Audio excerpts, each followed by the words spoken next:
"Everyone's staying home," my mom texted. "Bad weather. Christmas dinner is canceled. Stay safe." I stared at my phone, sitting in my apartment in Nashville, Tennessee, feeling the familiar sting of disappointment settle in my chest. It was Christmas Eve, and I had been looking forward to being with my family for weeks. The snow had been falling steadily all day, but it didn't seem that bad. Still, if Mom said it was unsafe, I trusted her judgment. "My name is Millie. I'm 29 years old, and I've spent most of my adult life trying to earn a place in my family that I'm not sure I'll ever really have. I work as a physical therapist at a rehabilitation center, and while I love my job, it doesn't come with the prestige or the paycheck that my younger sister Vanessa's career as a pharmaceutical sales representative does. She's always been the favorite, the one who could do no wrong, the golden child who made our parents proud just by existing." I replied to Mom's text. "That's too bad. Stay warm, everyone. Love you all." My apartment felt emptier than usual that night. I had bought presents for everyone, thoughtful gifts I had spent weeks selecting. A cashmere scarf for Mom because she was always complaining about the cold, a nice leather wallet for Dad because his old one was falling apart. And for Vanessa, a beautiful set of art supplies because she used to paint before her career consumed all her time. They were wrapped and sitting under my small Christmas tree, ready to be delivered tomorrow. I made myself a simple dinner, nothing fancy, just pasta with marinara sauce, and settled on the couch with a holiday movie. The apartment was quiet except for the sound of the television and the occasional gust of wind rattling the windows. I kept telling myself it was fine, that family dinners could be rescheduled, that there would be other Christmases. But deep down, I felt the old familiar ache of being left out, of being the afterthought. Around 9 o'clock, I scrolled through social media, mostly out of boredom. That's when I saw it, a photo posted by my cousin Janet, who I knew was close with Vanessa. The image showed my entire family gathered in what I immediately recognized as Vanessa's living room. There was the distinctive brick fireplace, the expensive furniture she had just bought, and the chandelier I had heard so much about. My parents were there, beaming. My aunts and uncles were there. Even my grandmother's sister, Aunt Louise, was there. And they were opening presents. My heart stopped. I zoomed in on the photo, my hands shaking. There were piles of beautifully wrapped gifts, champagne glasses in everyone's hands, and smiles all around. The caption read, "Perfect holiday with the family. So blessed." I felt like I had been punched in the stomach. They hadn't canceled Christmas because of bad weather. They had canceled it for me. They had lied to keep me away. And they were all together at Vanessa's house, celebrating without me. I sat there in shock, staring at the photo. Why would they do this? What had I done to deserve being excluded from my own family's Christmas celebration? The hurt quickly turned to anger, then to something colder, a determination to understand what was really going on. I noticed something else in the photo. On the coffee table, among the opened presents, were several items that looked expensive and antique. A jewelry box I recognized, a set of silver candlesticks, and what appeared to be some old photographs in ornate frames. My breath caught in my throat. Those were Grandma's things. My grandmother had passed away 6 months ago, and she had been the one person in the family who always made me feel valued. She had left behind a small estate, mostly personal items and keepsakes she had collected over her lifetime. The will had been read, but I hadn't been present because I was out of town for a work conference. Mom had told me that Grandma had left everything to be divided equally among the grandchildren, and that we would sort through it all together after the holidays. But looking at this photo, it was clear that sorting had already begun, without me. I took a screenshot of the photo and saved it to my phone. Then I replied to Mom's text with a message that took every ounce of self-control I had to write calmly. "Glad you're all safe. Hope the weather clears up soon." I didn't sleep that night. I lay in bed, staring at the ceiling, my mind racing. The exclusion was one thing, but the inheritance issue was something else entirely. If they had divided Grandma's belongings without me, That wasn't just hurtful. It was potentially illegal. Grandma's will had been specific about equal distribution among grandchildren. I had a copy of it in my files somewhere. By the time morning came, I had made a decision. I wasn't going to confront them immediately. I was going to be smart about this. I was going to find out exactly what they had done. And then, I was going to make sure they faced the consequences. Christmas morning arrived with pale winter sunlight filtering through my curtains. I got up, made coffee, and started doing what I should have done months ago. I began investigating. First, I pulled out the copy of Grandma's will that her lawyer had sent me. I read through it carefully, highlighting the relevant sections. It was clear.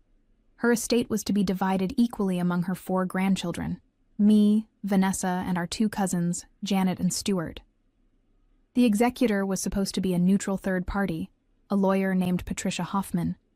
But I noticed that my mother had been listed as a co-executor to help with the personal items since she knew what everything was.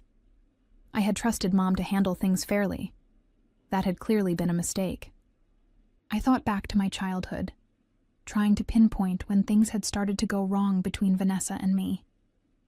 We had been close once, when we were little.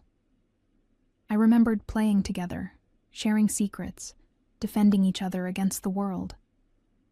But somewhere around the time Vanessa turned 16 and I was 18, everything changed. She became competitive, always trying to outdo me, always seeking more attention from our parents, and they gave it to her willingly. When I chose to study physical therapy, Dad had made comments about it being a nice, practical career for someone who wants to help people. But when Vanessa went into pharmaceutical sales, he bragged about her ambition and her 6-figure income potential. When I bought my modest apartment, Mom said it was cozy. When Vanessa bought her house with the chandelier and the brick fireplace, they threw her a housewarming party and invited half the neighborhood. I had tried not to be bitter about it. I had tried to focus on my own life, my own achievements, my own happiness. But it was hard when every family gathering felt like a celebration of Vanessa, and a reminder of my own inadequacy in their eyes. Grandma had been different. She had always treated us equally, always made sure we both felt loved and valued. When I graduated from my physical therapy program, she was the one who threw me a party. When I got my first job, she was the one who sent me a congratulatory card with a check inside and a note that said she was proud of me. She never compared us, never played favorites, never made me feel less than. That's why her will had specified equal distribution. She wanted us to be treated fairly, even after she was gone. And Mom and Vanessa had violated that. I decided to call Aunt Louise, Grandma's sister. She was in her 70s, but sharp as a tack, and she had always been kind to me. If anyone would tell me the truth about what was going on, it would be her. "Millie, dear," she answered, her voice warm. "Merry Christmas. I'm so sorry you couldn't make it yesterday. The weather was frightful, wasn't it?" I felt a spike of anger but kept my voice calm. "Actually, Aunt Louise, I'd love to talk to you about that, and about Grandma's estate. Do you have a few minutes?" There was a pause. "Of course, sweetheart. What's on your mind?" I saw photos from yesterday's gathering at Vanessa's house. It looked like some of Grandma's things were being distributed. I was under the impression that we were all supposed to go through everything together after the holidays, with the executor present. Another pause, longer this time. "Oh, Millie, I thought you knew about the change in plans. Your mother said you had agreed to let Vanessa handle most of the distribution since you were so busy with work." My grip tightened on the phone. "I never agreed to that. I was never even asked." Aunt Louise's voice became concerned. "That's very strange. Your mother was quite clear about it. She said you had specifically told her that you didn't have time to deal with sorting through old keepsakes and that Vanessa could take care of it. She said you would just accept whatever was set aside for you." "That's not true," I said, my voice shaking now. "I never said any of that. In fact, I specifically asked Mom when we would all get together to go through Grandma's things. She told me it would be after the holidays and everyone would be involved. There was a long silence on the other end of the line. Finally, Aunt Louise spoke, and her voice was troubled. "Millie, I think there might be something going on that you need to look into. I noticed yesterday that Vanessa seemed to be taking quite a few valuable items. Grandma's jewelry, some of the antique silver, and several pieces of artwork. Your mother kept saying it was all according to the will, but I have to admit, it seemed like Vanessa was getting more than her fair share. My suspicions were confirmed. What about the executor? Was Patricia Hoffman there?" "No, she wasn't. Your mother said Patricia had approved everything in advance, and that it was fine to proceed without her. But now I'm wondering if that was true." "Thank you for telling me, Aunt Louise. I really appreciate your honesty." "Millie, dear, if something improper is happening, you need to do something about it. Your grandmother would want her wishes honored. She loved all of you equally, and she would be heartbroken to think that anyone was being treated unfairly." After I hung up, I sat in silence, processing everything. My family hadn't just excluded me from Christmas. They had actively lied to everyone to justify taking Grandma's inheritance without my involvement. And they had used my supposed agreement as cover for their scheme. I needed proof. I needed documentation. And I needed to act carefully. The day after Christmas, I received the call I had been expecting. Mom's number flashed on my screen, and I let it ring 3 times before answering, keeping my voice light and unbothered. "Hi, Mom. Merry Christmas." "Merry Christmas, sweetheart," she said, her tone overly cheerful in that way that made my skin crawl. "How was your day yesterday? Did you stay warm?" "Oh, it was fine. Quiet, but fine. I watched some movies, had a nice dinner. How about you? Did the weather clear up enough for you to do anything?" There was the briefest hesitation. "Oh, you know how it is. We just stayed home, had a simple meal. Nothing special." I waited a beat, giving her the chance to come clean. She didn't take it. "That's nice," I said. "I'm glad you were safe. Actually, Millie, I'm calling because I wanted to talk to you about Grandma's estate. We had the executor review everything, and it turns out there's been some sorting done. We wanted to make sure you got your share." "Oh? I thought we were going to do that together after the holidays. What changed?" "Well, Patricia Hoffman said it would be easier to handle it in stages, and since Vanessa had the most space to store things temporarily, we thought it made sense to start the process at her house. Don't worry. Everything has been documented and divided fairly. We have a box of items set aside for you." A box. 1 box out of an entire estate. I felt my jaw clench. "That's interesting, Mom, because I spoke with Aunt Louise yesterday. She mentioned that there was a gathering at Vanessa's house on Christmas Day, the day you told me was canceled because of bad weather. She said several valuable items were distributed, and that Vanessa seemed to receive quite a lot of them." The silence on the other end was deafening. "Millie, I can explain." "Can you?" I cut her off, my voice still calm but with an edge now. "Because from where I'm sitting, it looks like you lied about canceling Christmas, so you could exclude me while Vanessa helped herself to Grandma's inheritance. Did you really think I wouldn't find out?"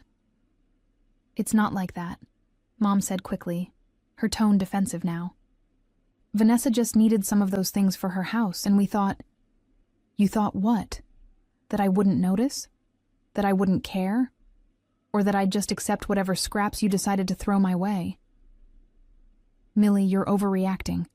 This is family business, and we were trying to handle it efficiently.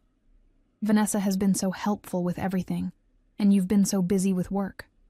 We didn't want to burden you." "Burden me?" "Mom, Grandma's will specifically states that everything is to be divided equally among the 4 grandchildren. That means me, Vanessa, Janet, and Stuart. Not just Vanessa and whoever else you decide to favor this week." "Watch your tone, young lady," Mom snapped. "We did nothing wrong. Patricia approved everything." "Then you won't mind if I call Patricia myself to verify that, will you?" Another pause. This one felt different, heavier, more worried.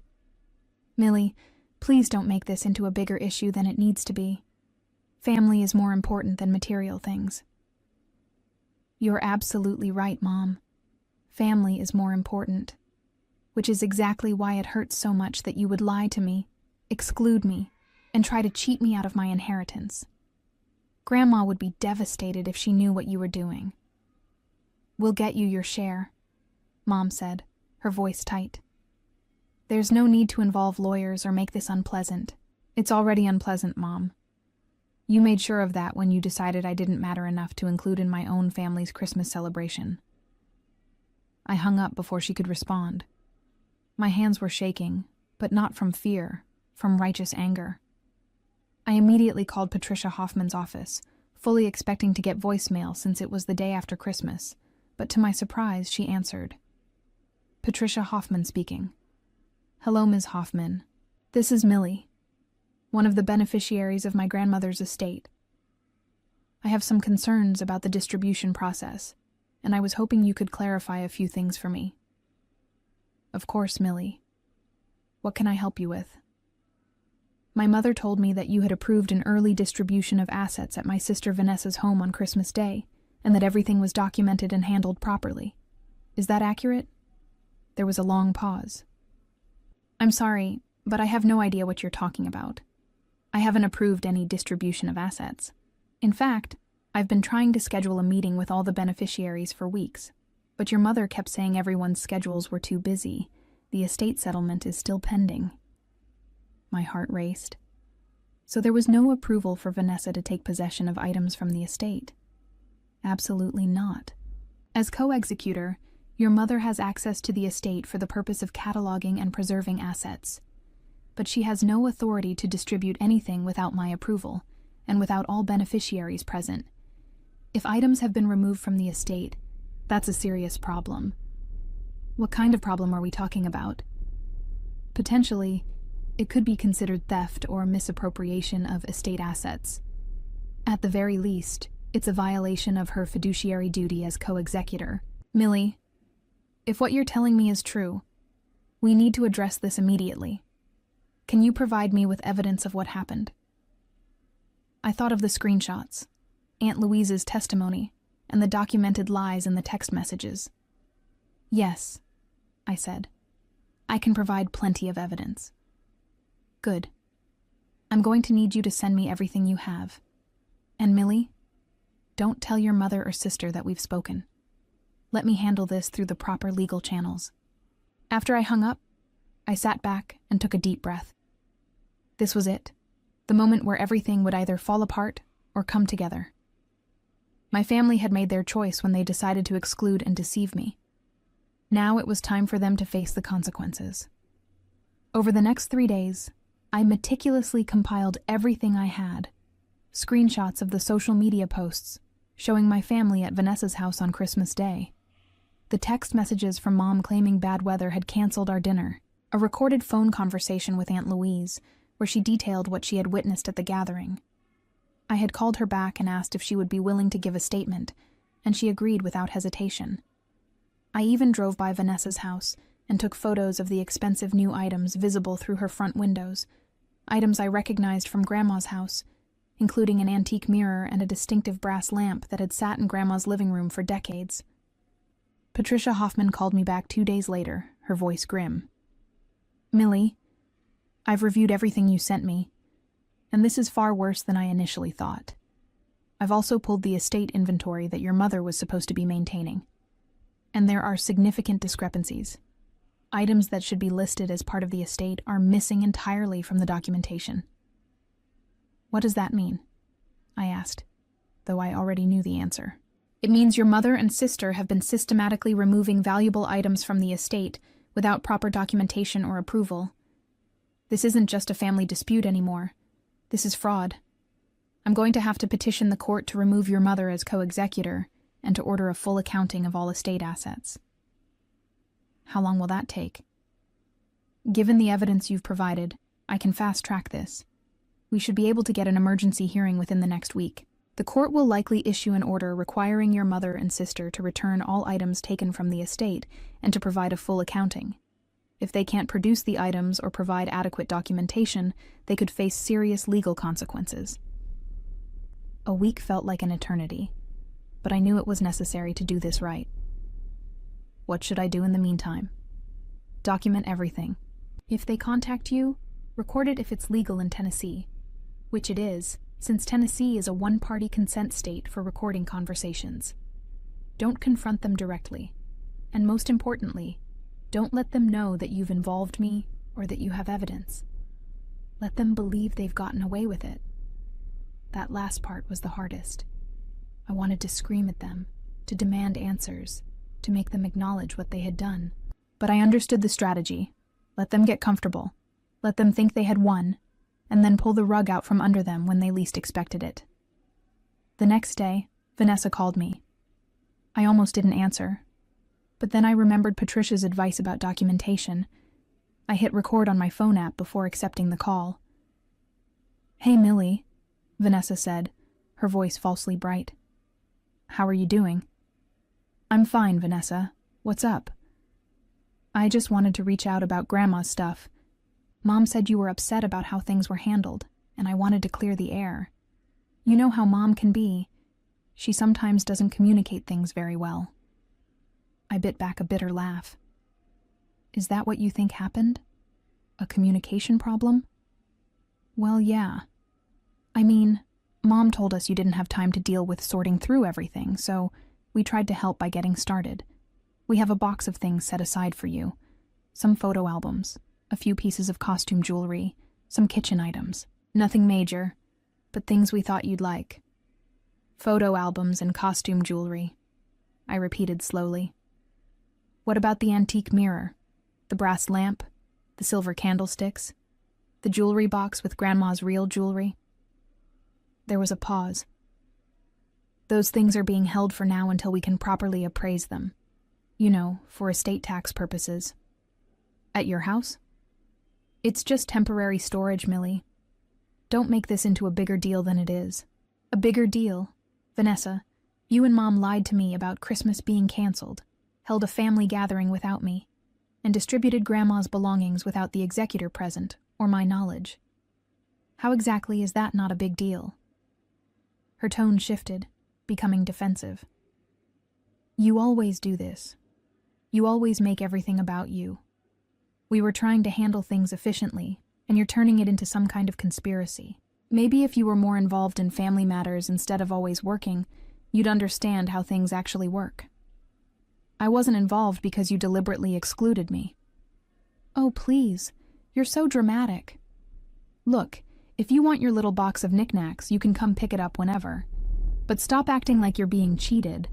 Mom and I have been doing all the work while you sit back and complain." "Work? You mean taking Grandma's valuables for yourself?" "I'm done with this conversation," Vanessa snapped. "You're being ridiculous. When you're ready to be reasonable, you can call me back." She hung up. I sat there staring at my phone, the recording app still running. I had everything I needed. Her admission that items were at her house, her dismissive attitude about the distribution, and her confirmation that the executor hadn't been involved. I sent the recording to Patricia immediately. Her response came within an hour. "This is perfect. I'm filing the emergency petition today. The hearing is set for Monday morning at 9. Be prepared. Your mother and sister are going to be served with papers requiring them to appear in court and to explain what they've done with the estate assets. This is going to get ugly, Millie. Are you sure you want to go through with this?" I thought about Grandma, about how she had always treated me with love and respect, about how she had wanted us all to be treated fairly. I thought about the years of being second best in my parents' eyes, of being excluded and dismissed. I thought about the deliberate lies they had told to keep me away from Christmas, while they divided up what was rightfully meant to be shared. "I'm sure," I typed back. "They made their choice. Now they can face the consequences." That weekend was torturous. I knew the papers would be served on Sunday. Patricia had arranged for a process server to deliver them to both Mom and Vanessa. I imagined their reactions, the panic that would set in when they realized what was happening. Part of me felt guilty for taking such a drastic step, but a larger part of me knew this was the only way to get justice. Sunday evening, my phone exploded with messages and calls. Mom, Dad, Vanessa, even Janet and Stuart. I ignored all of them, just as Patricia had instructed. Let them panic. Let them scramble. Let them finally understand what it felt like to be powerless and excluded. Monday morning arrived cold and clear. I dressed carefully in a professional Navy suit that made me look capable and serious, the kind of outfit that said I wasn't someone to be dismissed. I arrived at the courthouse 30 minutes early, my stomach churning with anxiety and anticipation. Patricia met me in the lobby, a leather briefcase in hand, and a determined expression on her face. She was in her 50s, with sharp eyes and an air of competence that immediately put me at ease. "Are you ready for this?" she asked. "As ready as I'll ever be." "Good. Remember, stay calm. Answer the judge's questions honestly and directly, and let me handle the legal arguments. Your mother and sister are going to try to make this about family drama and hurt feelings. We need to keep the focus on the facts, the missing estate assets, the fraudulent distribution, and the violation of fiduciary duty." We entered the courtroom, and I saw them immediately. Mom, Dad, and Vanessa, huddled together near the defendant's table with their lawyer, a middle-aged man in an expensive suit who looked annoyed to be there. The moment Mom saw me, her face contorted with anger and something else, fear. "How could you do this?" she hissed as I walked past. "This is your own family." I didn't respond. I took my seat next to Patricia and stared straight ahead, refusing to engage. The judge entered, a stern-looking woman in her 60s, and everyone rose. "Please be seated," she said, settling into her chair and opening the file in front of her. "This is an emergency petition filed by Patricia Hoffman, executor of the estate of Eleanor Grant, requesting the removal of co-executor Catherine Grant and the return of estate assets. Ms. Hoffman, please proceed." Patricia stood and laid out the case methodically and devastatingly. She presented the evidence: the social media posts, the text messages, the recorded phone calls, Aunt Louise's written statement, and the inventory discrepancies. She showed photos of items that should have been in the estate inventory, but were instead visible in Vanessa's home. She played the recording of Vanessa admitting that items were being held at her house without proper documentation or executor approval. I watched Mom's and Vanessa's faces as each piece of evidence was presented. Mom went from angry to pale to nearly gray. Vanessa's jaw was clenched so tight, I thought her teeth might crack. Their lawyer was frantically taking notes, clearly realizing this case was far worse than he had been led to believe. "Your Honor," Patricia concluded, "the evidence clearly shows that Catherine Grant, in her capacity as co-executor, has violated her fiduciary duty to the estate and to the beneficiaries. She deliberately excluded one beneficiary, Millie, from the distribution process, lied about the circumstances to justify this exclusion, and allowed her other daughter, Vanessa, to take possession of valuable estate assets without proper documentation or approval. This constitutes fraud and potential theft. I am requesting that the court immediately remove Ms. Catherine Grant as co-executor, order the return of all estate assets currently in the possession of Vanessa Grant, and require a full forensic accounting of the estate." The judge turned to Mom's lawyer. "Counselor, your response?" He stood, but he looked uncomfortable. "Your Honor, my clients acknowledge that there may have been some irregularities in the handling of the estate distribution. However, this was never intended to be fraudulent. Ms. Catherine Grant simply thought she was acting in the best interests of the family by starting the sorting process early. She meant no harm." "Meant no harm?" the judge repeated, her tone sharp. "She lied to her own daughter about a canceled Christmas dinner so she could facilitate the unauthorized distribution of estate assets. She failed to document valuable items that were removed from the estate. She allowed one beneficiary to take possession of property that should have been equally divided among 4 beneficiaries. Counselor, this isn't a matter of good intentions gone wrong. This is a deliberate pattern of deception and misappropriation. Your Honor, if I may..." Mom stood up suddenly, ignoring her lawyer's attempts to pull her back down. This is all a misunderstanding. Millie is twisting everything to make it look worse than it is. She's always been jealous of her sister, and now she's trying to use the legal system to get revenge over a family dispute. Ms. Grant, sit down, the judge ordered. You'll have your chance to testify if your attorney calls you to the stand. But Mom was beyond reason now. She's tearing this family apart over material possessions. Her grandmother would be ashamed of her. I felt something snap inside me. I stood up, and Patricia put a hand on my arm to stop me, but I gently pulled away. Your Honor, may I address that statement? The judge looked surprised, but nodded. Briefly. I turned to face my mother directly. You want to talk about what Grandma would think? Let's talk about it. Grandma spent her whole life treating me and Vanessa equally, making sure we both felt loved and valued, even when you and Dad made it clear that Vanessa was your favorite. She put it in writing, in her will, that everything should be divided equally among all 4 grandchildren, because she knew that was fair. And what did you do? The moment she was gone, you threw that fairness away. You lied to me, excluded me, and tried to cheat me out of my inheritance. All so Vanessa could have more. Don't you dare tell me Grandma would be ashamed of me. She would be heartbroken by what you've done. The courtroom was silent. Mom's face was bright red, tears streaming down her cheeks. Dad sat frozen, staring at his hands. Vanessa looked like she wanted to disappear.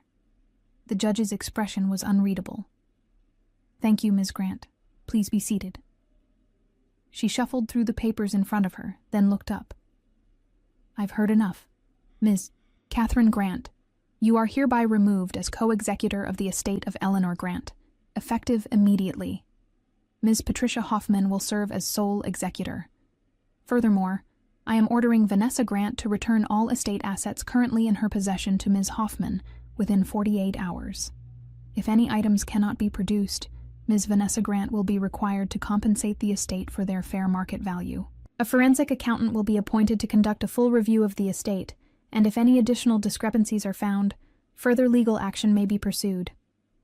She paused, her gaze settling on Mom and Vanessa with clear disapproval. I want to be very clear about something. This court takes fiduciary duty seriously. When someone is entrusted with managing an estate, they have a legal and moral obligation to act in the best interests of all beneficiaries, not just the ones they personally favor. What happened here is a betrayal of that trust and a violation of the decedent's clear wishes. You should both be ashamed of yourselves. The gavel came down with a sharp crack that felt like thunder in the silent courtroom. The aftermath of the hearing hit like a tidal wave. As we left the courtroom, Mom tried to approach me, but Patricia stepped between us. Ms. Catherine Grant, you are no longer to have any contact with my client regarding estate matters. All communication will go through me. If you violate this order, I will seek a restraining order. Mom's face crumpled. Millie, please. You're my daughter. We can work this out as a family. I looked at her, really looked at her, and felt nothing but exhaustion and sadness. We stopped being a family when you decided Vanessa was the only daughter who mattered. You made your choice, Mom. Now you have to live with it. Dad finally spoke up, his voice hoarse. Millie, your mother made a mistake. But this, taking it to court, humiliating us like this is too far. Can't we just forget this whole thing and move on? Forget it? I felt a laugh bubble up, bitter and sharp. Dad, you stood there while Mom lied to me. You participated in the gathering at Vanessa's house, knowing I had been deliberately excluded. You watched Vanessa take Grandma's belongings without saying a word. You're just as guilty as they are. I didn't know it was wrong, he protested weakly. Then you're either lying or you're a fool, and I don't know which is worse. Vanessa finally found her voice, stepping forward with tears streaming down her face. How can you do this to us? Over things? Over stuff? You're willing to destroy this family over material possessions? I turned to her, and all the years of resentment, all the hurt and anger and disappointment came pouring out. This isn't about the stuff, Vanessa. This is about respect. This is about being treated like I matter.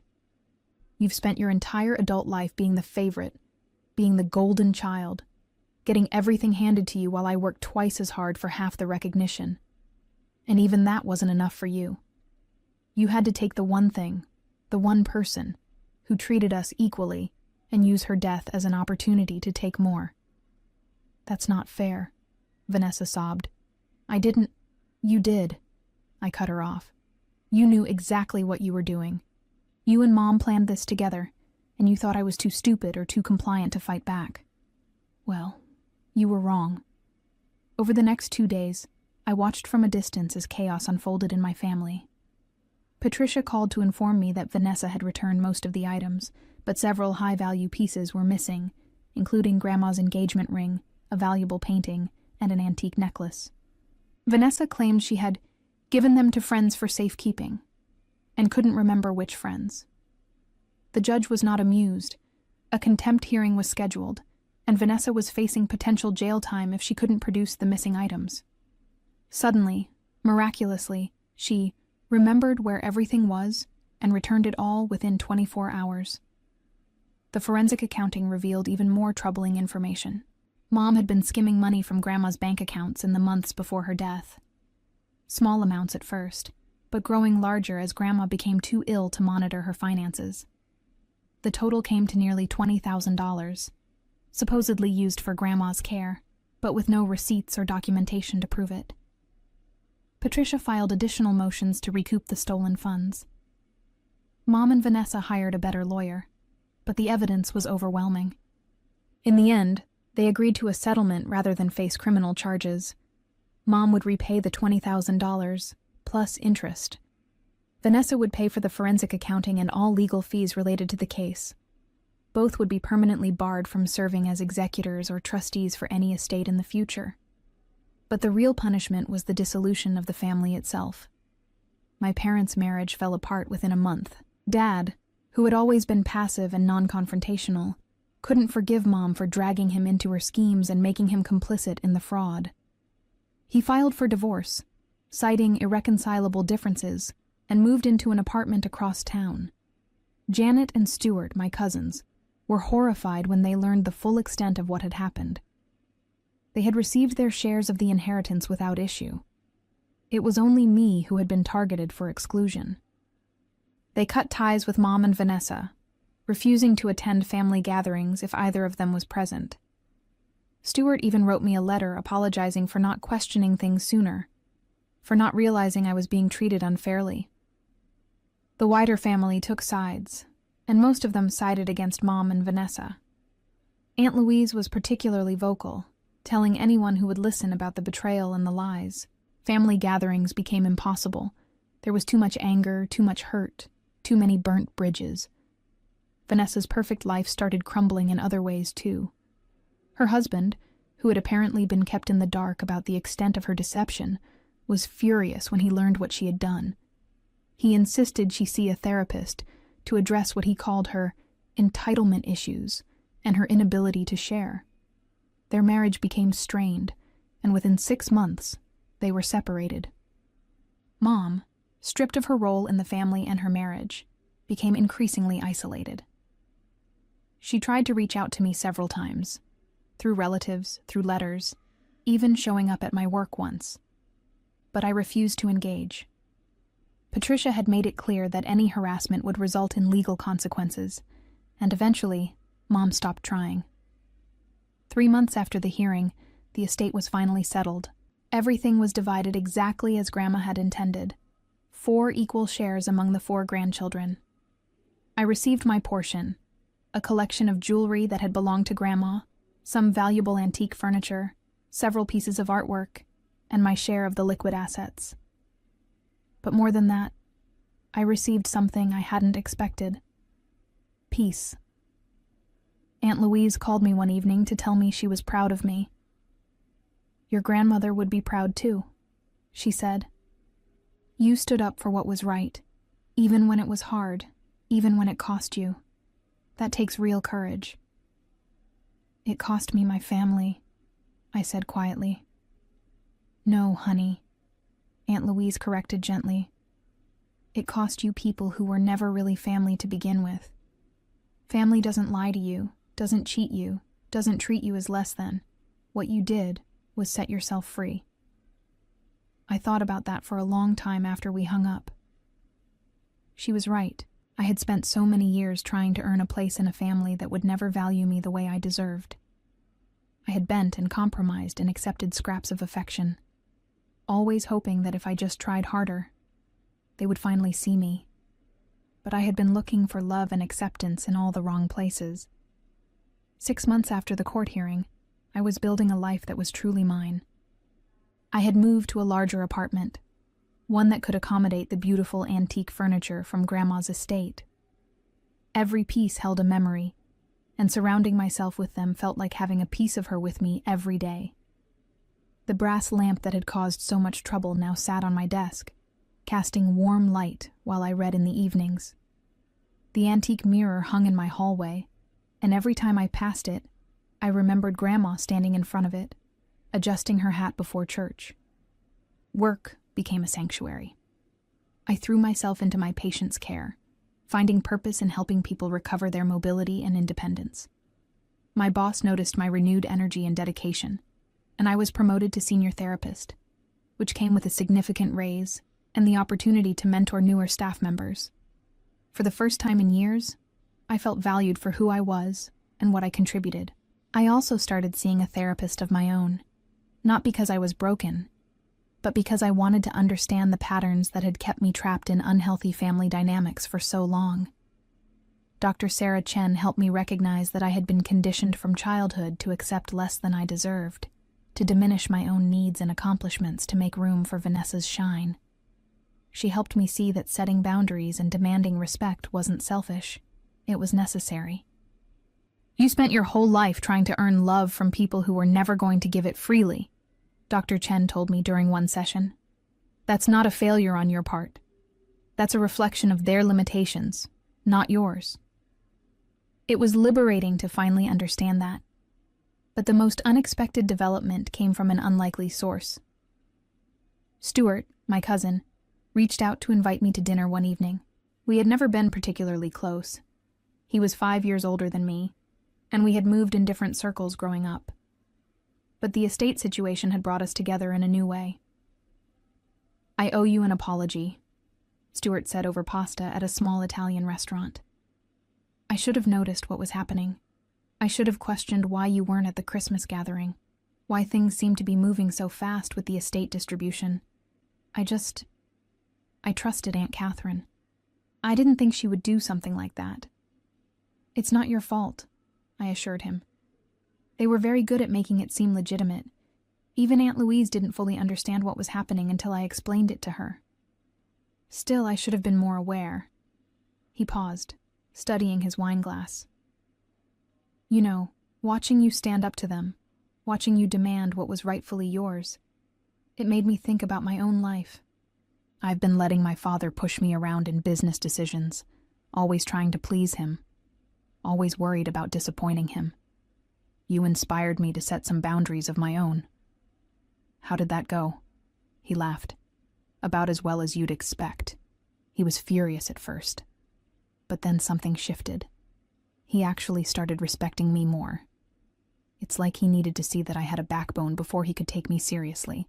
We talked for hours that night, sharing stories about our childhoods, about the family dynamics we had both struggled with in different ways. By the end of the evening, I realized I had found something I hadn't expected. A genuine friendship with someone who understood my history because he had lived adjacent to it. Stuart wasn't the only unexpected ally. Janet reached out too, expressing her horror at what Mom and Vanessa had done. I always knew Aunt Catherine favored Vanessa, she told me over coffee. But I never imagined she would go this far. It's one thing to have a favorite child. Lots of parents do, even if they shouldn't. But to actively steal from you? To lie and manipulate and exclude you? That's not just favoritism. That's cruelty. Through these conversations, I began to rebuild a sense of family. Not with the people who had hurt me, but with the ones who showed up for me when it mattered. Aunt Louise became a regular presence in my life, inviting me to lunch once a week and sharing stories about Grandma that I had never heard before. Stuart and Janet included me in family events that deliberately excluded Mom and Vanessa, creating new traditions that weren't tainted by old wounds. One evening, I was organizing some of Grandma's photographs, part of my inheritance that had finally been properly distributed, when I came across a letter tucked into an old album. It was addressed to me, in Grandma's handwriting, dated just a few weeks before she died. "My dearest Millie," it read. "If you're reading this, then I'm gone, and I hope my affairs have been settled fairly and with love. I want you to know that I've always seen you, really seen you, even when others didn't. You have a strength and integrity that makes me so proud. Your path may be harder than your sister's, but I believe it will ultimately be more rewarding because you've earned everything you have. Don't let anyone diminish your light. Stand up for yourself, even when it's difficult. Especially when it's difficult. I love you, and I believe in you. Always, Grandma." I sat there with tears streaming down my face, holding that letter like the precious gift it was. She had known, even before the estate issues, even before the exclusion and the lies. She had known that I would need this reminder, this validation, this encouragement to be strong. The letter felt like a blessing, a permission slip to continue on the path I had chosen, the path of self-respect and boundaries, and refusing to accept less than I deserved. The 1-year anniversary of Grandma's death arrived on a cold November day. Aunt Louise organized a small memorial gathering at her home, just her, Stuart, Janet, and me.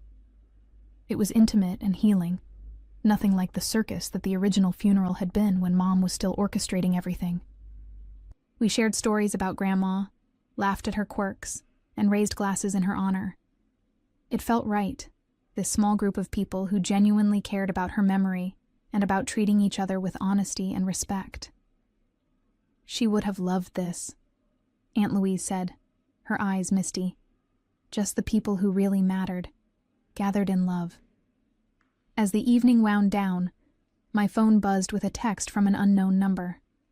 I almost ignored it, but something made me check. It was from Vanessa.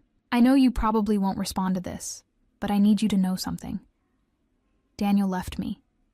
He said he can't trust me anymore after everything that happened with Grandma's estate. Mom and Dad are divorced. The whole family has fallen apart. I hope you're happy now. You got your revenge." I stared at the message for a long moment, feeling a complicated mix of emotions. There was no satisfaction in knowing Vanessa's life had fallen apart. I wasn't cruel enough to take pleasure in her pain. But there was also no guilt. She had made her choices, just as I had made mine. I showed the text to Aunt Louise. She read it and shook her head. "That girl still doesn't understand, does she? This isn't about revenge. This is about consequences." She was absolutely right. I hadn't set out to destroy my family. I had set out to protect my rights and honor Grandma's wishes. The destruction that followed was a direct result of their own actions, their own lies, their own greed. I didn't respond to Vanessa's text. There was nothing left to say. Instead, I turned my attention to building something positive from the ruins. With part of my inheritance, I established a small scholarship fund at the local community college for students studying physical therapy. Students who, like me, might not have the financial support of their families, but had the determination to succeed anyway. I named it the Eleanor Grant Memorial Scholarship, ensuring that Grandma's legacy would be one of empowerment and opportunity, rather than greed and betrayal. The first scholarship recipient was a young woman named Jasmine, who had aged out of foster care and was working 2 jobs while attending school. When I told her she had received the scholarship, she burst into tears. "You have no idea what this means," she said, her voice shaking. I was about to drop out. I couldn't afford next semester's tuition, and I thought my dream was over. "Dreams don't have to end because of money," I told her, thinking about my own journey. Sometimes we just need someone to believe in us and give us a chance. Watching Jasmine's face light up with hope and relief, I felt something I hadn't experienced in a long time. A sense of pure, uncomplicated joy. This was what Grandma would have wanted. Not family members fighting over her possessions, but her legacy being used to help others, to make a real difference in someone's life. Over the following months, I heard through Aunt Louise that Mom had moved to another state, unable to face the shame and judgment in our hometown. Vanessa had taken a job in sales in a different city, starting over where no one knew her story. Dad had remarried quickly, to a woman who, according to Stuart, was kind, but kept him on a very short leash after learning about his passive participation in the estate fraud. I felt nothing when I heard these updates. No triumph, no sadness, just a distant acknowledgement that these were people I used to know. People whose lives no longer intersected with mine. The real turning point came when I received a formal letter from an attorney representing Mom. She was contesting the court's decision, claiming that I had manipulated the evidence and that the judge had been biased. She wanted the estate distribution overturned and the money returned. Patricia called me immediately after receiving her copy of the letter. "This is a baseless claim, and it's not going anywhere," she assured me. The evidence was overwhelming, and the judge's decision was sound. "This is just your mother's last desperate attempt to regain control or punish you for standing up to her. We'll file a response, and the case will be dismissed. But Millie, you need to prepare yourself. This means she's not going to stop. She's not going to accept responsibility, and she's not going to leave you alone."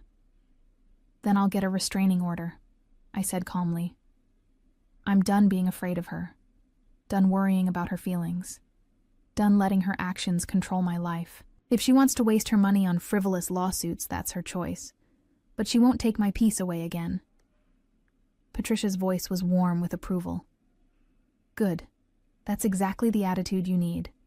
You've come a long way from the woman who first walked into my office, hurt and confused. You should be proud of yourself." I was proud.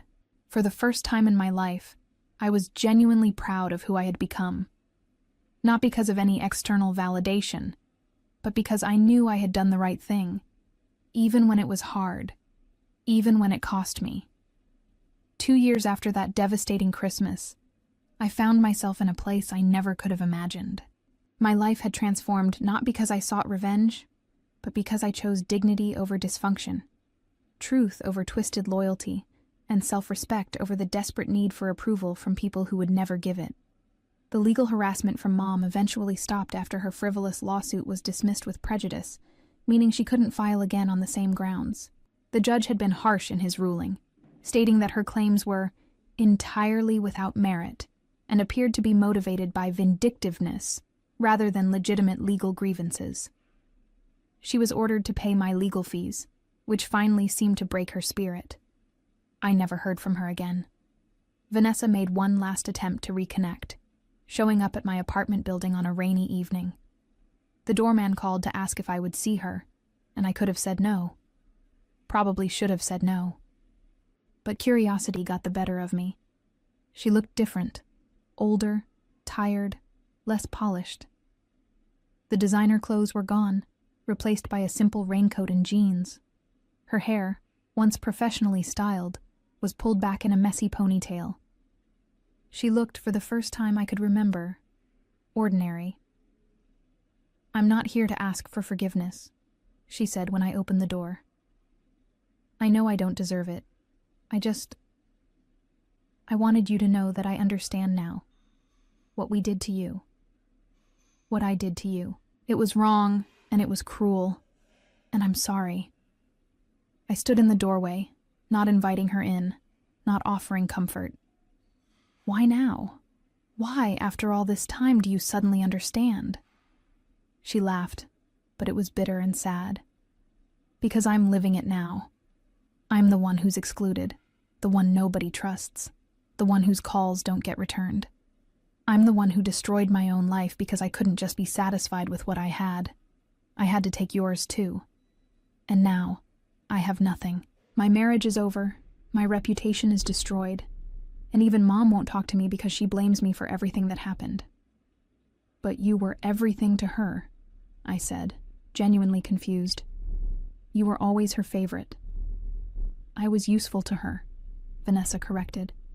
Just like you were useful in your own way, as the person she could compare me to make me look better. But when I stopped being useful, when I became a liability instead of an asset, she discarded me just as easily as she discarded you.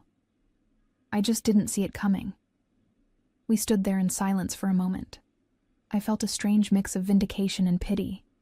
She had finally learned the lesson I had learned years ago, that our mother's love was conditional, transactional, and ultimately hollow. I hope you find peace, Vanessa, I said finally. But you're not going to find it with me. I've moved on, and I'm not interested in rebuilding something that was never really there in the first place. She nodded, tears streaming down her face. I know. I just needed you to know that you were right about everything. About them. About me. About all of it. She turned to leave, then paused. For what it's worth, Grandma would be proud of you.